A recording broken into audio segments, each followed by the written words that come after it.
Mukongo Rombe. Ya Mukongo Rombe.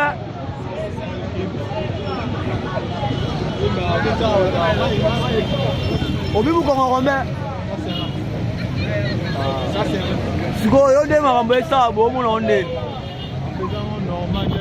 Siko ndongo kati ba tudde sawa no mona onde. Ko comme commerce. Déjà commerce là ka moyen ka ndé ko sauver ka ma. Tu vas te molaire te. Yo sala bula.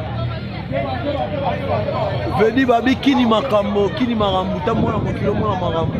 Mbula so beti na Congo bakati ka ba tudde 100. Donc vedi ke ko kama quoi.